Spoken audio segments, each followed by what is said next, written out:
What did Plato say about leadership? He had a radical idea. The best leaders aren't the richest or the loudest, they're the wisest. In his book, The Republic, Plato argues that only philosopher kings should rule, not because they have a thirst for power, but because they have a thirst for truth.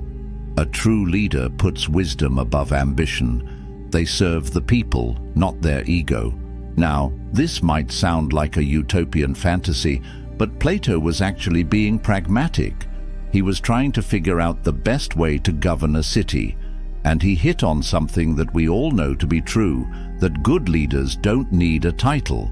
You don't need to be the CEO of a company or the president of a country to lead. You just need to have something worth sharing and the courage to share it. In fact, some of the greatest leaders didn't even know they were leaders. They didn't have a big office or a corner suite. They didn't wear fancy clothes or drive fancy cars. But their wisdom and insight made them leaders. People followed them not because of who they were, but because of what they stood for. So here's the question I want you to think about today. Who are you following? Now, this might seem like a simple question, but it's really a profound one. We all follow people, whether it's in our personal lives, our professional lives, or our spiritual lives. We follow people who inspire us, who challenge us, who push us to be better. But here's the second question. Who are you becoming? Because ultimately, the people we follow shape us into the kind of people that we want to be. If we follow people who are selfish and egotistical, then we'll become more selfish and egotistical. But if we follow people who are wise and compassionate and generous, then we'll become more like them. A good leader knows when to listen. A wise one knows when to stay silent. Let me give you an example.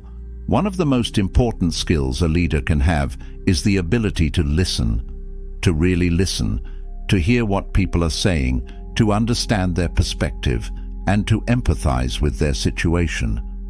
But there are times when a leader needs to be silent. When they speak, everyone listens. So if a leader isn't careful, they can do more harm than good. That's why the wisest leaders know when to stay silent. They know that sometimes the best thing you can do as a leader is to shut up and listen. So I want you to think about the leaders you're following. Are they inspiring you to be your best self, or are they holding you back? And I also want you to think about the kind of leader you want to be. Do you want to be a leader who speaks a lot but doesn't listen? Or do you want to be a leader who listens a lot but doesn't speak much?